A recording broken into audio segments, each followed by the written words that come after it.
Yesu asifiwe. Rafiki mpendwa, na kusalimu katika jina la Yesu Kristo, huku nikikupongeza kabisa kila mara unapofuata masomo haya. Mungu akubariki. Tuko kwenye robo ya 4 mwaka 2025. Robo hii inazungumzia kuhusu mafundisho ya imani kutoka kwa Yoshua. Mafundisho ya imani kutoka kwa Yoshua. Na tumezungumzia somo la kwanza ambalo linazungumzia kuhusu mbinu kwa ajili ya mafanikio. Okay? Mbinu kwa ajili ya mafanikio. Na hapo tumezungumzia msa mpya, tumezungumzia pia vuka, toa, gawa, tumikia, na leo Jumanne tuzungumzie warithi wa ahadi. Sisi ni warithi wa ahadi. Mpendwa mtazamaji na msikilizaji, kwenye Yoshua sura yake ni ya kwanza mstari wa 2 na 3 tunaona Bwana akimwambia Yoshua kwamba yeye anawapatia ile nchi. Na kwa upande mwingine yeye alisema kwamba tayari alikuwa amekwisha kuwapatia hiyo nchi. Sasa hii inamaanisha nini? Hii ndio swali muhimu ambayo tunakuja kuizungumzia leo. Mungu akubariki.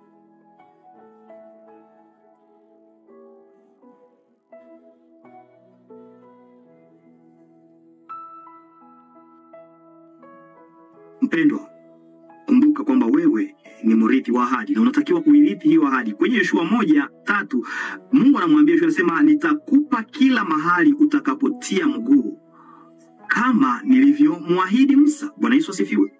Sasa mpendwa mtazamaji na msikilizaji, katika hiyo Yoshua 1:3 tunaona Mungu akizungumza katika wakati wa kinabii wa sasa. Anazungumza kana kwamba kitu tayari kimefanyika. Kwa hiyo hii inataka kutuambia ya kwamba neno la Mungu ni hakika.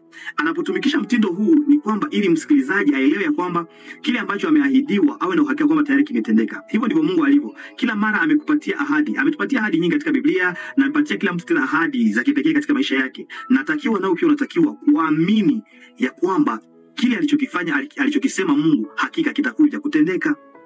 Kwa hivyo katika hiyo Yoshua 1:3 Mungu anazungumza katika wakati ule ambao tunaita wakati wa kinabii. Wa kinabii wa sasa. Anazungumza juu ya Kanaani kana kwamba tayari imetolewa kwa Israeli. Ndio, yeye ndiye alikuwa ni mmiliki wayo. Na hii inamaanisha kwamba Mungu aliwapa uhakikisho kamili wa mafanikio ya ushindi. Nataka nikutangazie leo ya kwamba kile ambacho Mungu ameahidi kwa ajili yako hutakufa kabla hakijatendeka. Uwe na imani. Uwe na uhakika ya kwamba Mungu akisema jambo ni lazima litendeke.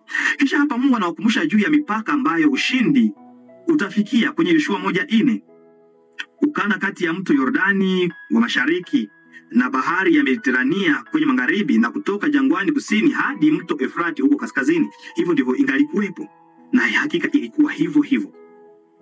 Kisha hapa anageukia kwa Yoshua na kumhakikishia kwamba ikiwa atakuwa na nguvu na ujasiri, hakuna mtu atakayeweza hata kusimama dhidi yake. Kwenye Yoshua 1:5 hadi 6. Mpendwa mtazamaji na msikilizaji, nataka nijifunze nikuambie kitu fulani.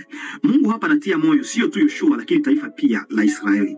Na hiyo ni wakati unajiandaa kuvuka katika Kanaani ya hapa mbinguni, ya hapa duniani. Lakini sisi pia ambao tunajiandaa kuvuka kwenye Kanaani ya mbinguni, maneno yale mamojelea Mungu anatuambia kwamba ikiwa tutakuwa na nguvu na jasiri, hakuna kile kitakachoweza kusimama dhidi yetu. Tuwe hodari, tuwe jasiri, Mungu atakuwa pamoja nani. Lakini kumbuka, kuna watu wengine ambao wanadhani ya kwamba ujasiri na nguvu yao pasipo kumwekeza Mungu ndani wanaweza kufanikiwa. Hapo utakuwa umekosea tena.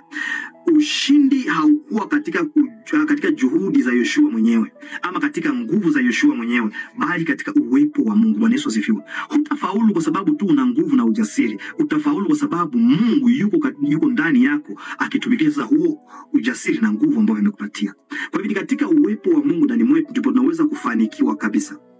Alimhakikishia wakati anatuhakikishia kila mmoja wetu, anasema nitakuwa pamoja nawe. Kwenye Mathayo 18:12 anasema nitakuwa nami niko pamoja nanyi mpaka mwisho wa dunia. Kwa hivyo hatuna budi ya kuogopa. Mungu yuko pamoja nasi, na mara akiwa pamoja nasi hatuna budi ya kuogopa. Tutamshinda shetani. Kwa hivyo hakuna muujiza kuhusu ahadi za Mungu kwa zenyewe hazina nguvu katika kuthibitisha utimilifu wake. Hakikisho kwamba zitatimia lipo katika kuwepo kwa Mungu. Anasema nitakuwa pamoja nanyi. Hivi unapangilia kununua gari? Unapangilia kushinda dhambi hii aina hii ama nyingine? Unapangilia kufunga harusi? Unapangilia kupata promotion katika kazi yako? Unapangilia kuuza uwanja? Ndio, uwe na juhudi, uwe hodari na uwe na nguvu, lakini kumbuka Mungu, uwepo wa Mungu ndani yako ndiye atakayefanya yale mambo yatimizwe.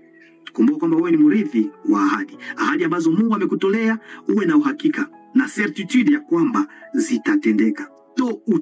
kwako ni kuendelea kuwa mwaminifu kwa Mungu. Je, mpendwa, ni kusudi lako kusema Yesu, nimeelewa kwamba leo mimi ni mrithi wa ahadi na kuna ahadi nyingi ambazo umenitolea, mkiwemo hata ya kuja kwa mara ya pili. Nataka kuwa ndio na nguvu na juhudi, lakini naamini ya kwamba uwepo wako ndio utafanya yale mambo yakamilike. Na nataka kuachia maisha yangu. Je, unataka kupatia Yesu maisha yako kwa Bwana kubozo maisha yako? Pengine hata unaamua kuachana na dhambi hata kupitia maji ya ubatizo. Unaweza kuwasiliana nasi mahali tulipo tukuelekeze. Tuombe. Asante Yesu Kristo kwa kuwa wewe ni mwema. Asante kwa neema yako kututunza. Umetufunza mambo mengi kuhusu warithi wa ahadi. Nguvu, juhudi sio ndivyo vinafanya kazi, lakini uwepo wako. Tunakualika katika maisha ya kila mmoja wetu katika jina la Yesu Kristo, amina. Ndugu mpendwa mtazamaji na msikilizaji, usikose kusubscribe, like na kushare kwa watu wengine. Mungu akubariki.